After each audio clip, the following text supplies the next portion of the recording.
En su boletín está el título de una serie de mensajes en los cuales vamos a estar meditando durante las siguientes semanas. La titulamos Héroes. La razón por la que la titulamos Héroes es porque me gusta esa palabra, me gusta un poquito más que el libro en el cual nos vamos a estar inspirando al meditar en la palabra durante este mes. Porque el libro en el que vamos a estar reflexionando es el libro de los Jueces.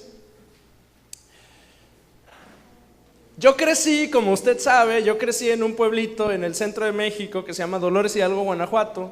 Y para quienes a lo mejor no han oído de ese pueblito es el lugar en donde se encuentra la parroquia de Dolores, que es donde el cura Hidalgo convocó en la madrugada del 16 de septiembre a la gente de su parroquia para levantarse en armas en contra del gobierno opresor de España. Eso es lo que hemos leído en nuestras clases de historia. Entonces, yo crecí en un pueblito en el que uno camina por el pueblo y bueno, cuando llevaba yo mis clases de historia en la escuela, me imaginaba yo a la gente caminando por ahí y muchas de esas calles están trazadas como originalmente, y muchas de esas casas son antiquísimas de la era colonial. Entonces, me imaginaba yo la vida de toda la gente en ese entonces. De hecho, en el pueblo donde crecí hay dos museos. Le cuento una historia que creo que ya se la conté alguna vez. Cuando yo era niño, en la guardería me llevaron a un museo que está en lo que en aquel entonces era la casa del párroco, y el museo se llama el Museo de la Casa de Hidalgo. Entonces, avisaron a mi mamá que nos iban a llevar a la Casa de Hidalgo. Llegamos a la casa y mi mamá estaba emocionada porque yo había ido al museo, y yo muy decepcionado, y me dijo: ¿cómo te fue, mi hijo? Yo enojado y decepcionado le dije: mal. Fuimos a la casa de Miguel Hidalgo y no estaba. Y así hay varios museos allá. Ahora, lo que pasa cuando uno crece en uno de esos lugares es que uno se entera de cada chisme de los héroes, ¿sí? En la Casa Hidalgo, antes, en la nueva colección ya no está, pero antes del 2010, que fue cuando cambiaron las colecciones, en el museo había un cuadro muy grande, o sea, un cuadro como de 1 metro por 1,5 metros, que tenía el árbol genealógico de Miguel Hidalgo. Entonces estaba Hidalgo y su mamá, ya sabe que ellos tenían unos nombres larguísimos, y ahí en el museo, en ese cuadro estaba el árbol genealógico de los padres, los abuelos, pero no nada más de ellos, sino de los hijos y creo que hasta de los nietos de Hidalgo. Por si usted tenía la duda del chisme ese de que Hidalgo tenía hijos y mujeres y demás, sí es cierto, y hay hasta evidencia gráfica y iconográfica de la familia de Hidalgo. ¿Por qué le estoy platicando esto de Hidalgo? Porque no hay héroe que se vaya en blanco ante las críticas y las situaciones que puedan achacarle, ¿sí?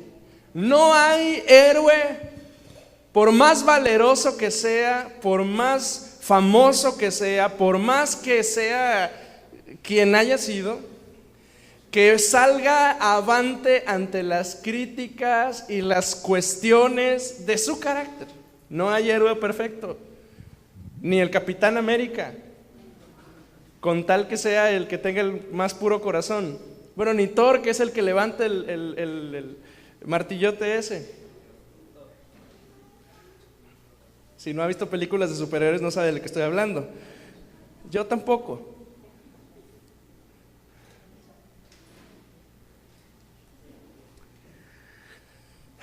Vamos a estar meditando acerca de los héroes que, al igual que los nuestros, al pueblo de Israel le dieron independencia. Y Dios los levantó como baluartes, como caudillos que sacaron a Israel de una condición y los llevaron a establecerse como una nación. Lo interesante aquí es que, contrario a los métodos del mundo, Dios usa un método muy, muy curioso para elegir a las personas a las que quiere usar. Mire, en las empresas hay un departamento que se llama recursos humanos. Algunos hermanos aquí saben de eso y yo estoy metiéndome en terrenos así medio desconocidos, pero 2, 3 hermanas de aquí yo sé que se han dedicado a eso y saben de qué estoy hablando. Recursos humanos, especialmente el área de reclutamiento y de selección, son los encargados de elegir a la persona indicada para el puesto indicado. Es decir, la empresa abre una vacante y entonces reclutamiento se encarga de revisar historiales y currículum de personas y verifica que esa persona cumpla con los requisitos exactos para este puesto.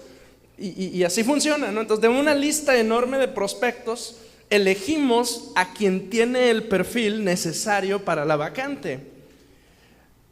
Ese es el estilo de las empresas y es el estilo del mundo, pero parece que el estilo de Dios es un poquito diferente. Dios no tiene un departamento de reclutamiento y de recursos humanos. Dios mismo es quien recluta y sus estrategias para elegir a sus siervos resultan un poquito curiosas e incluso hasta cuestionables para más de alguno de nosotros. Dios,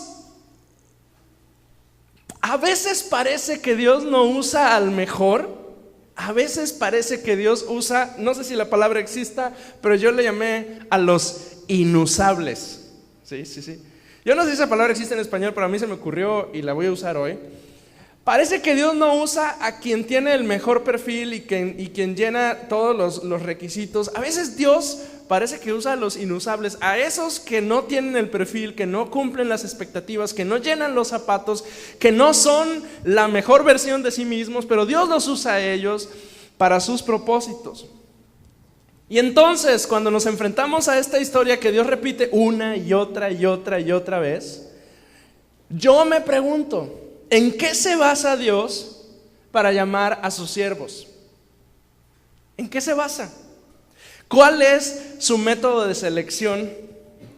¿Cuáles son los elementos que una persona debe tener para ser elegida por Dios para un propósito en específico? Y esas preguntas, yo y probablemente usted se las ha hecho una y otra vez.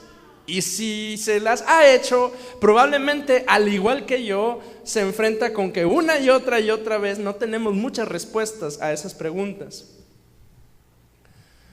Dios usa gente para sus propósitos. De tiempo en tiempo a Dios le place tomar a una persona y llevarla a un nivel en el que deba servir y dirigir a su pueblo. Jueces capítulo 2, le leo unos versículos del capítulo 2, a partir del versículo 6, si lo tiene en su Biblia, acompáñeme. Dice, porque ya Josué, verso 6, había despedido al pueblo y los hijos de Israel se habían ido cada uno a su heredad para poseerla. Y el pueblo había servido a Jehová todo el tiempo de Josué y todo el tiempo de los ancianos que sobrevivieron a Josué, los cuales habían visto todas las grandes obras de Jehová que él había hecho por Israel. Verso 8, pero murió Josué, hijo de Nun, siervo de Jehová, siendo de 110 años, y lo sepultaron en su heredad en Timnat Será, en el monte de Efraín, en el norte del monte de Gaas. Verso 10, y toda aquella generación también fue reunida a sus padres, y se levantó después de ellos otra generación que no conocía a Jehová, ni la obra que él había hecho por Israel. Verso 11, después los hijos de Israel hicieron lo malo ante los ojos de Jehová y sirvieron a los Baales. Y Jehová levantó jueces que los librasen de mano de los que los despojaban. Y cuando Jehová se levantaba jueces, Jehová estaba con el juez y los libraba de la mano de los enemigos todo el tiempo de aquel juez, porque Jehová era movido a misericordia por sus gemidos a causa de los que los oprimían y afligían. Resulta que nos vamos a meter en un libro que nos describe un fenómeno en el pueblo de Israel y que parece que a veces se repite también en nosotros. Cuando Josué muere, Durante el tiempo de Josué y durante el tiempo de la gente que vivió con Josué, el pueblo de Israel continuó en los caminos del Señor. Pero una vez que todos ellos murieron, la Biblia dice que el pueblo se apartó, se alejó de Dios, dejó los caminos del Señor.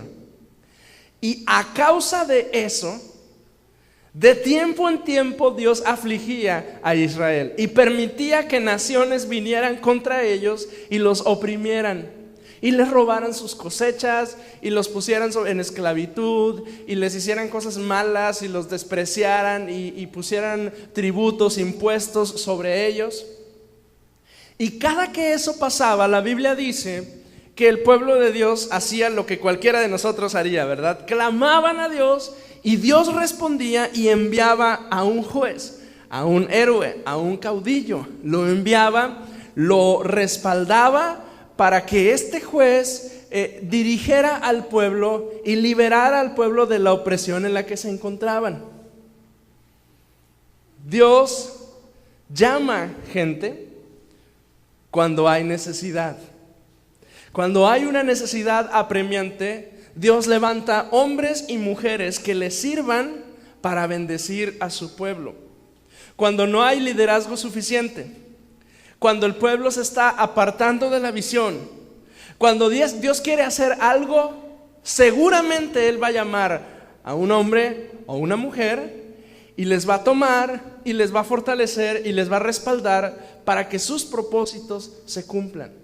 Cuando hay necesidad, Dios va a llamar a alguien. Ahora, lo interesante con el Señor es que, contrario a recursos humanos, Dios no llama a héroes formados. Dios llama a hombres y mujeres convencionales y los transforma en siervos, en caudillos, en héroes. Entonces el trabajo resulta bastante complejo para el Señor. Imagínenselo así.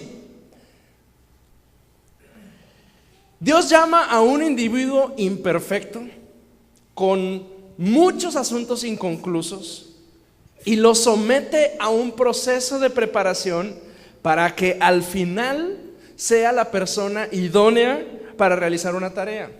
Y eso no tiene sentido para el mundo, porque el mundo dice que para una tarea se necesita alguien que ya esté preparado para esto. Pero en el plan del Señor eso cambia, y en el plan del Señor dice: no, yo tengo una tarea, yo tengo un propósito, y yo necesito al más imperfecto. Y empieza a buscar en la tierra. Yo necesito al que tenga más asuntos pendientes, a veces hasta parece, al que tenga más asuntos pendientes, al que tenga más luchas, al que esté menos listo, al que agarre yo más desprevenido. Así es que dele un codazo a su hermano y dígale: si estás descuidado, aguas, porque a Dios le puede placer llamarte. ¿Sí? Dígaselo con unción, ¿sí? Si lo vio descuidadón, dígale: aguas, no sea que eres el más descuidado del culto ahorita y el Señor te llama a ti. A veces parece que Dios usa al más descuidado, al que uno menos piensa, ese Dios lo toma y lo prepara. Ese es el plan de Dios, ese es el estilo de Dios para llamar a sus siervos. Vea lo que dice Jueces capítulo 4. La historia de hoy nos vamos a enfocar en dos personas, en una mujer y en un hombre. Y qué padre iniciar de esa manera, porque el resto son historias de puros hombres los que vamos a ver. Pero la primera gran victoria del pueblo de Israel es dirigida por una mujer. Esa es la parte en la que todas las mujeres dicen amén. Nada más la hermana Luz lo dijo, pero está bien. Dice la palabra de Dios, Jueces capítulo 4, versículos 1 en adelante. Después de la muerte de Ahod, los hijos de Israel volvieron a hacer lo malo ante los ojos de Jehová. Y Jehová los vendió en mano de Jabín, rey de Canaán, el cual reinó en Azor. Y el capitán de su ejército se llamaba Sísara, el cual habitaba en Eroset Goim.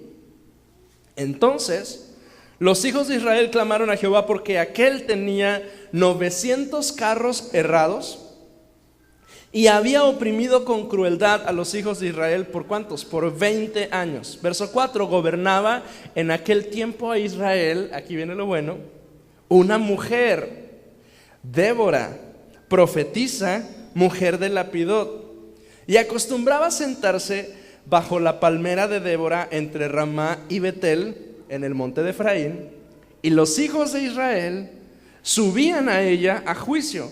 Y ella envió a llamar a Barak, hijo de Abinoam, de Ceres de Neftalí, y le dijo: ¿no te ha mandado Jehová, Dios de Israel, diciendo: ve, junta a tu gente en el monte de Tabor, y toma contigo 10,000 hombres de la tribu de Neftalí y de la tribu de Zabulón?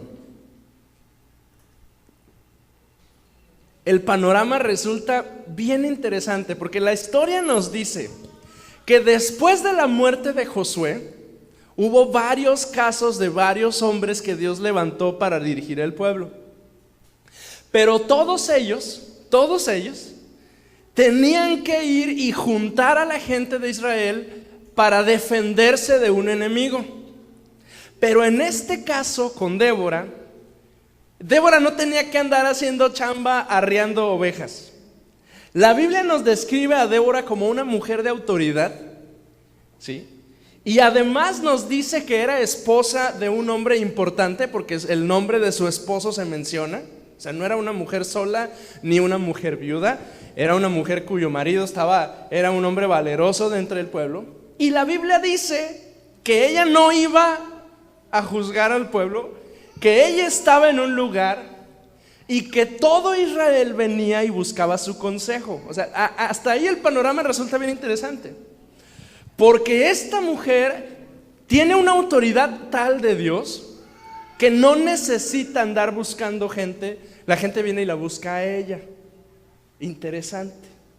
Ese es un ejemplo de alguien que tiene autoridad. Hace algunos meses reflexionábamos en la autoridad, y la autoridad no es algo que se busca, la autoridad es algo que Dios pone sobre nosotros y que todos los demás lo reconocen. Y Débora es un ejemplo. Venían con ella a buscar su consejo. Esta vez es la única ocasión que la Biblia menciona la frase: gobernaba en aquel tiempo a Israel una mujer. O sea, si alguien batalla con que la mujer esté en el liderazgo y alguien dice que el liderazgo de la mujer no es bíblico, no es cierto. Es bíblico, y aquí está. Era una profetisa, era líder, era juez. Es la primera persona, es el primer líder que logra unificar a toda la confederación de tribus de Israel, uniéndolas en una guerra. Hay otro dato interesante de Débora. En todas las demás ocasiones, un enemigo viene contra Israel e Israel reacciona contra ese enemigo en emergencia. Pero en el caso de Débora llama a Barak para que junte a todo un ejército y le declaran la guerra al rey que los está ofendiendo. Entonces esas son algunas cosas que no se están defendiendo del enemigo, ellos están declarándole la guerra al enemigo, al rey de Canaán. Esta mujer, Débora, llama a un hombre llamado Barak, y la frase con la que lo llama, si lo revisa usted conmigo, versículo 6, dice: ella mandó llamar a Barak, hijo de Abinoam de Ceres Neftalí, y le dijo esto, ¿qué dice el versículo 6?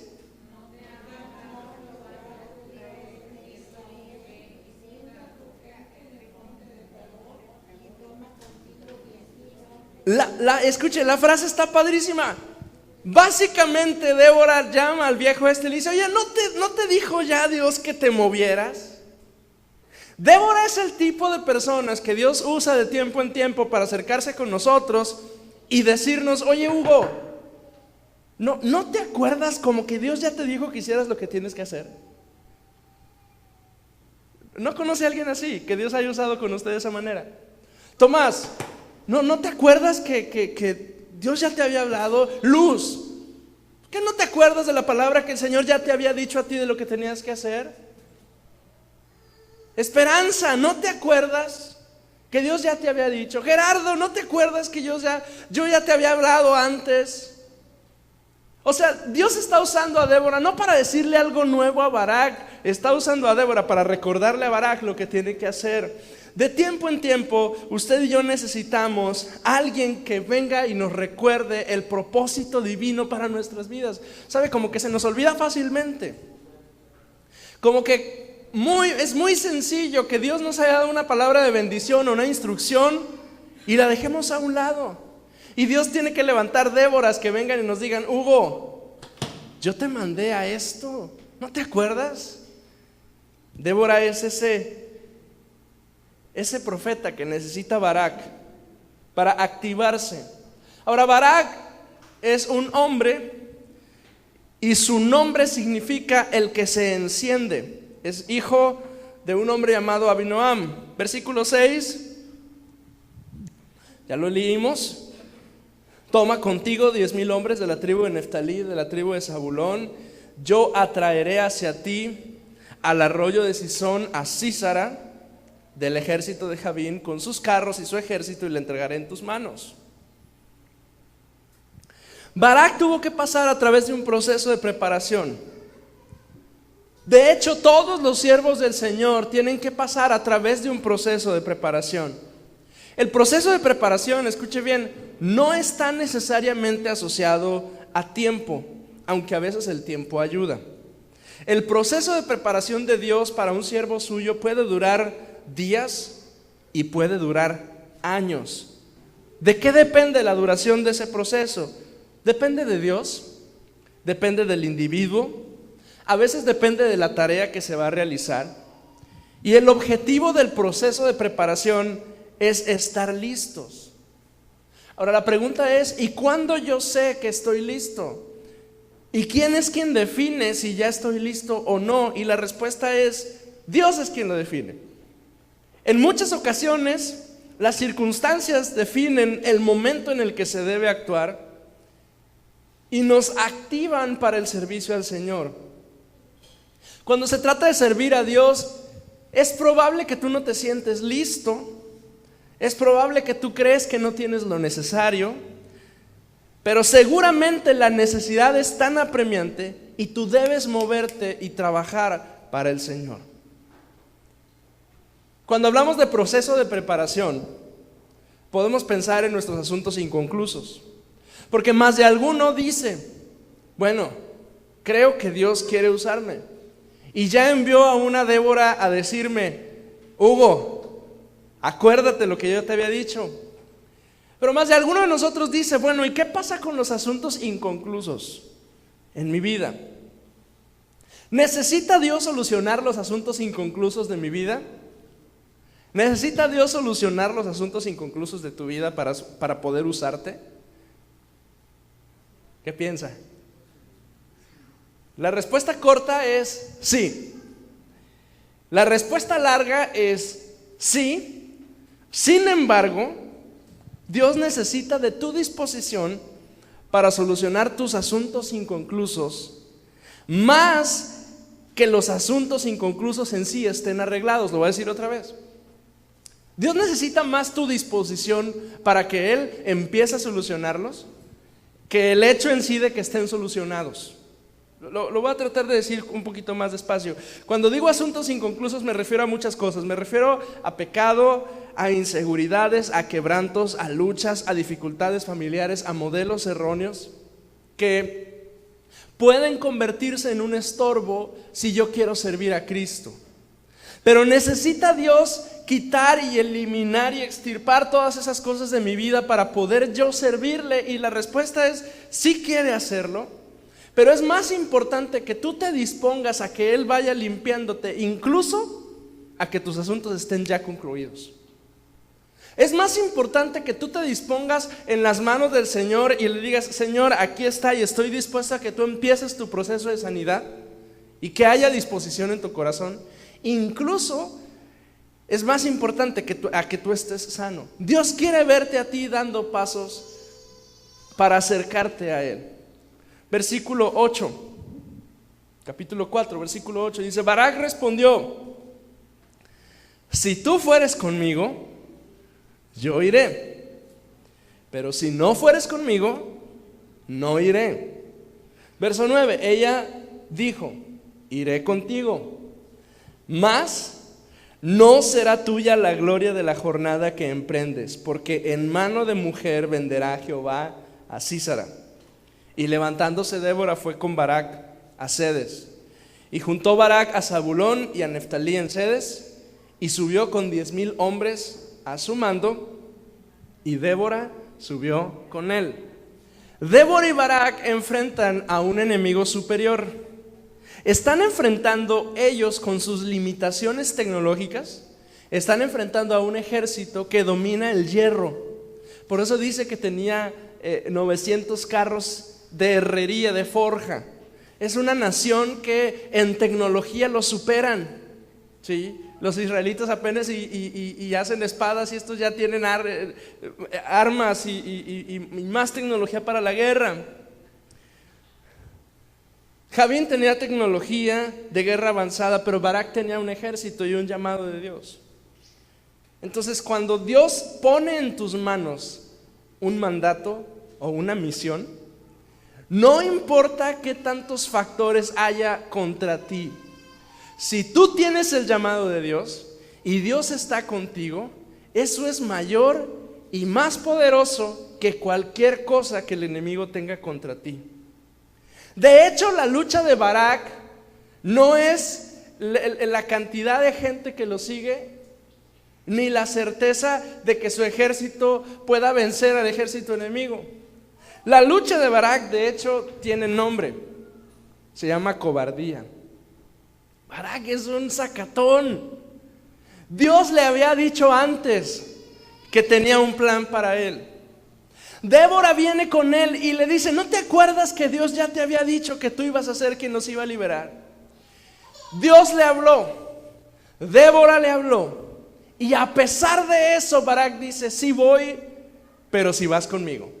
Y si tú no vas, yo no le entro. Barak es un día lo voy a ver en el cielo y me va a reclamar porque estoy diciendo esas cosas de él, ¿verdad? Pero Barak está luchando con la inseguridad, con la cobardía. La Nueva Traducción Viviente, el verso 8 dice: yo iré, pero solo si tú vienes conmigo. Y Débora le responde: muy bien, iré contigo, pero tú no recibirás honra en esta misión, porque la victoria del Señor sobre Sísara quedará en manos de una mujer. La respuesta de Barak más o menos es la respuesta que algunas personas en el pueblo de Dios le damos al Señor cuando Él nos llama, cuando Él nos dice que hagamos algo, cuando nos invitan a participar en un ministerio, cuando nos dicen que quieren que nos involucremos en algo. Respondemos: sí lo haré, sí Dios, sí voy, pero yo quiero que tú hagas esto y esto y esto para yo saber que sí debo ir. La respuesta de Barak se parece mucho a cuando decimos: sí quiero, pero no estoy seguro que en este momento sea cuando yo deba servir al Señor. Se parece mucho a lo que aquel joven le respondió a Jesús: déjame primero que entierre a mi padre. Y Jesús le responde: no, que los muertos entierren a sus muertos, y ven y sígueme. Quiere decir que al igual que Barak, más de alguno de nosotros en algún momento Dios ha levantado un reto y un llamado para usted o para mí, y hemos reaccionado como Barak. Dios ya nos habló, y luego un domingo el pastor se le ocurrió predicar de algo y confirmó que Dios nos había dicho algo meses antes, y a pesar de eso estamos diciendo: ay Señor, no sé, estoy indeciso, me da miedo, me siento intranquilo. Hay momentos que Dios necesita tu entereza para enfrentar a los enemigos. Hay momentos que Dios necesita que hombres y mujeres valientes se levanten con coraje, con valor, y digan: el Señor con nosotros, y aunque todo esté en contra, lo vamos a hacer porque Dios está con nosotros. Hay momentos en los que Dios ocupa que tú te levantes con ese valor y con esa entereza y digas: el panorama es difícil y el enemigo viene con carros llenos de hierro y de herrería y de forja, hechos con mucha tecnología y nosotros apenas tenemos espaditas y escudos, pero ¿sabes qué? Con la ayuda del Señor sí podemos. Hay momentos que Dios necesita que tú te levantes así. Pero fíjate, incluso si tú no lo hicieras, incluso si yo no lo hiciera, cuando no estoy dispuesto a hacer eso, Dios como quiera hace su labor. Dios como quiera da la victoria. El final de la historia es que la guerra se gana, pero las batallas que estaba librando Barak en su interior no se vencieron. Es decir, Israel al final le ganó a Sísara, ¿sí? Y los 900 carros se hicieron nada en contra de los 10,000 del ejército de Israel, e Israel venció. Pero hubo algunas batallas internas en Barak que no se solucionaron, porque no se paró con el coraje necesario para dirigir él solo a la nación de Israel. Para Dios es tan importante la batalla externa como lo era tan importante como el trato que él tenía con Barak en su corazón. Para Dios es tan importante que se cumpla su propósito como es importante completar su trato personal contigo y conmigo. Dios quiere que como un héroe guíes a la victoria a su pueblo, tanto como Él quiere que tú alcances tus victorias personales. Es decir, para el Señor es importante el trabajo y lo que pasa en su reino, pero también es importante lo que está pasando adentro de ti. Es importante levantarte a ti como un juez, como un héroe, como un siervo de Dios que guía a su pueblo, pero también es importante para Él lo que está pasando en tu interior. Y que las luchas personales también se venzan y que las situaciones internas también se concluyan.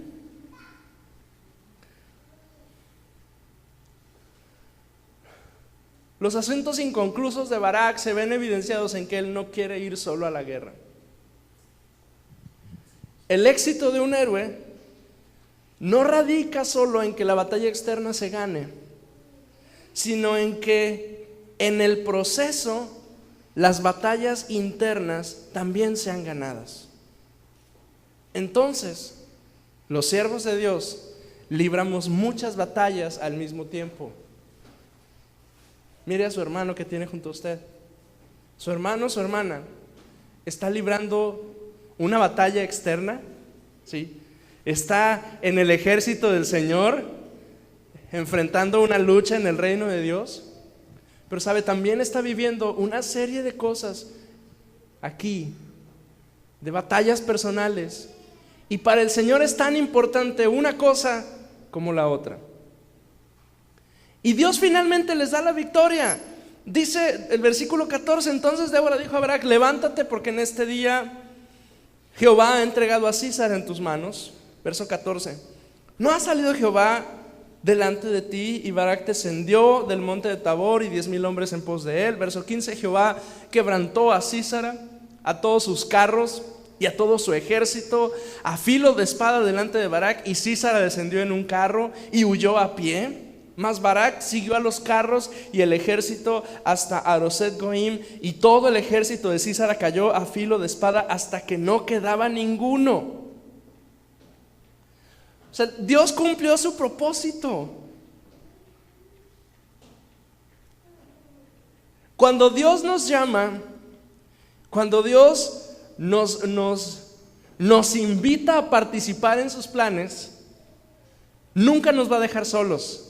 Él está con nosotros, pero nos rodea de un grupo de gente para cumplir sus propósitos. Dios llama a caudillos para levantar a un pueblo, pero también el pueblo debe de luchar. El juez, el héroe, no va adelante con una espada enorme, gigante, él solo venciendo a todo el mundo. Va dirigiendo a un equipo de personas que van en la batalla y que van venciendo al enemigo. Cada vez que Israel estaba pasando mal, Dios levantaba a un juez, pero la labor del juez era dirigir a la nación.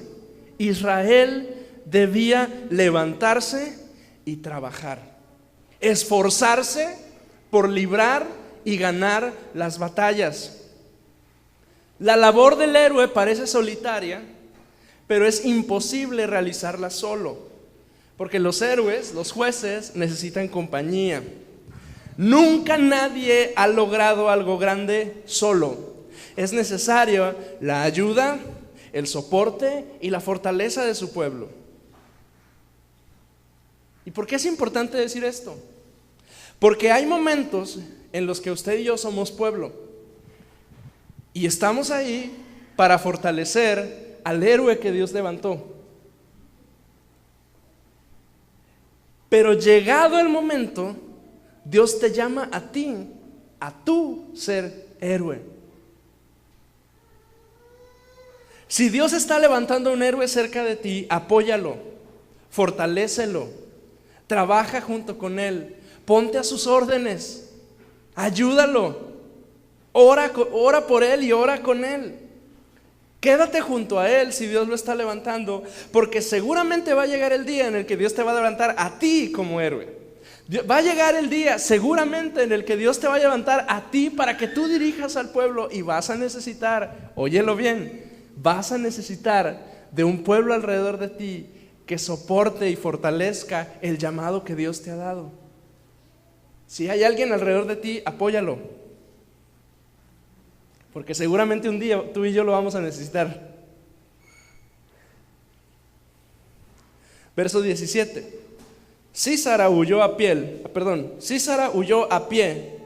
a la tienda de Jael, mujer de Berseneo, porque había paz entre Javín, rey de Azor, y la casa de Berseneo. Verso 18. Y saliendo Jael a recibir a Sísara, le dijo: ven, señor mío, ven a mí, no tengas temor. Y él vino a la tienda, y ella le cubrió con una manta, y él le dijo: te ruego me des de beber un poco de agua, tengo sed. Y ella abre un litro de leche y se lo da a beber y lo vuelve a cubrir. Verso 20. Y él le dijo: estate a la puerta de la tienda, si alguien viniere y te preguntare diciendo: ¿hay aquí alguno?, tú responderás que no. Verso 21. Pero Jael, mujer de Heber, tomó una estaca de la tienda, y poniendo un mazo en su mano, se le acercó calladamente, está sangrienta la imagen, y le metió la estaca por las sienes y la enclavó en la tierra, pues él estaba cargado de sueño y cansado, y así murió. Y siguiendo Barak a Sísara, Jael salió a recibirlo y le dijo: ven y te mostraré al varón que buscas. Y él entró donde ella estaba, y he aquí Sísara yacía muerto con la estaca por la sien. Al final, la victoria llegó, pero algunas batallas no se ganaron. Al final, Sísara murió. La opresión de Canaán sobre Israel se fue. Los ejércitos de Sísara fueron derrotados y el pueblo de Israel venció. Es decir, Dios es bueno con nosotros y nos da victorias, pero anhela que todas nuestras batallas sean gloriosas. Lo voy a decir otra vez. Dios es bueno con nosotros, y cuando estamos en conflicto y en prueba, Él nos da victorias, nos ayuda, nos bendice.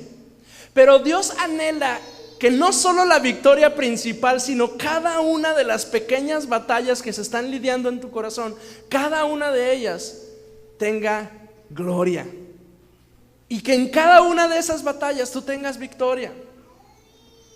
Al final del relato, Dios le dio la victoria a Israel, pero no le dio la victoria ni la gloria a Barak. Dios permitió que Israel ganara, y fue una victoria enorme, pero la gloria no la tuvo Barak, la gloria la tuvo Jael, una desconocida, ¿sí? La esposa de un fulano, no aparece en ningún otro lugar. Pero esa mujer ve la situación y mira, ni siquiera una diestra en armas era, porque dice que agarra una estaca de la tienda. Es algo así como que agarró el cuchillo de la cocina y con ese, vámonos. Y una mujer recibe la gloria de una victoria en vez del caudillo que Dios había llamado. Yo quiero terminar el día de hoy, y quiero llamarlo a que usted reflexione. Dios ha sido bueno con usted y le ha dado victorias, porque Dios es bueno con nosotros. Dios ha sido bueno con usted y le ha otorgado la gracia de vencer sus grandes batallas. ¿Sí? Dios le ha llamado como a Barak y en ocasiones se ha acercado a través de siervos suyos y le ha dicho a usted: oye, ¿no te acuerdas que yo ya te había dicho que yo quiero hacer esto y esto y esto contigo? Pero sabe, en el proceso entre eso y la victoria principal hay una serie de pequeñas batallas que estamos lidiando en el interior, que Dios también espera que usted gane.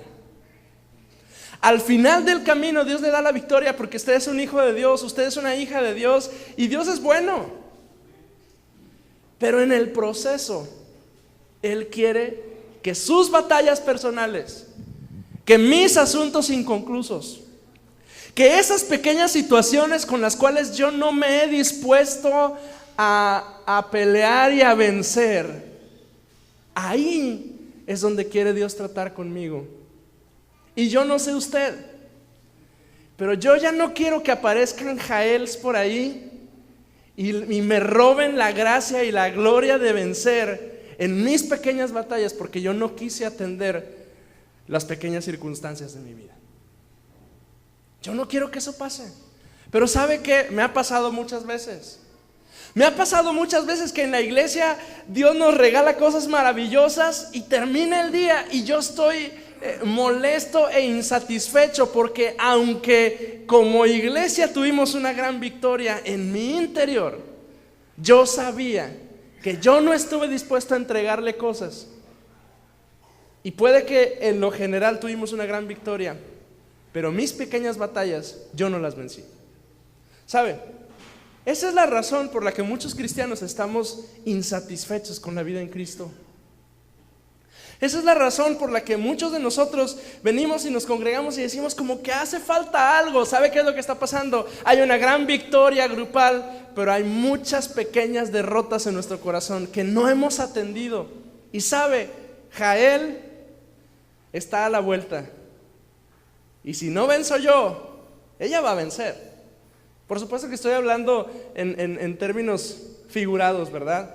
Alguien más va a vencer esa situación. Dios va a usar a alguien más para que la victoria llegue a su pueblo. Pero lo triste es que no me va a usar a mí. Yo quiero invitarle el día de hoy. Durante las siguientes semanas vamos a estar reflexionando en la vida de los jueces, en la vida de estos héroes. Y la razón por la que lo vamos a estar haciendo es porque ninguno de ellos fue perfecto. Ninguno de ellos fue excelente en todos sus caminos. A todos Dios les dio victoria, pero de todos hay una lección en su carácter y en su vida que yo tengo que aplicar en la mía. Yo, como Barak, ya no quiero ser un cobarde.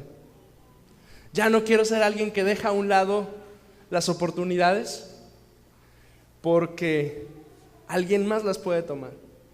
La gloria de la batalla le perteneció a una mujer tal y cual Débora lo había dicho. El problema no es que le perteneciera a una mujer, el problema es que no fue para Barak. ¿Sabes? Es probable que alguien te está quitando a ti la oportunidad de recibir la gloria en esas pequeñas batallas que no estás queriendo enfrentar. Ya es hora, ya es tiempo. Yo quiero vencer la cobardía. ¿Usted quiere vencerla también? Incline su rostro y póngase de pie conmigo, por favor.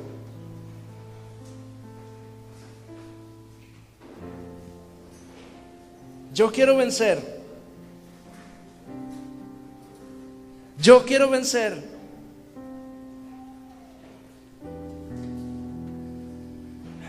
Yo no quiero, Señor, ser más un cobarde que necesita de estar debajo de las faldas de alguien más para animarse a salir a la guerra.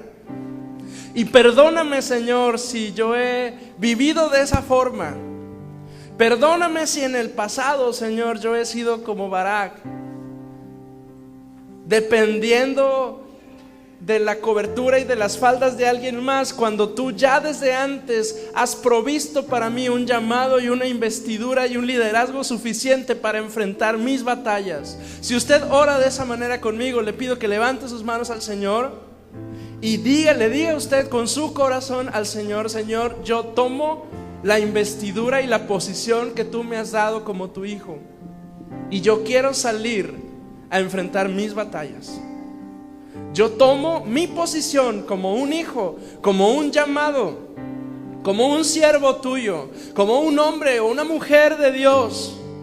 Tomo mi posición y ya no voy a estar a las faldas de alguien más. Yo quiero servirte, yo quiero vencer, yo quiero enfrentar a mis enemigos, porque tú me has llamado a eso, Señor, en el nombre de Jesucristo. En el nombre de Jesús. Y si usted, al igual que yo, necesita que el Señor le fortalezca, porque esta es una decisión de hombres y de mujeres. Esto no es algo que hace un muchacho, esto es algo que hace un hombre. Usted, ahí donde está, con sus manos bien en alto, dígale: Señor, recibe toda la gloria en mi vida. Recibe toda la gloria en mi vida, Señor. Yo quiero ser ese instrumento tuyo para alcanzar la victoria en las pequeñas batallas de mi vida. En el nombre de Jesucristo. En el nombre de Jesucristo.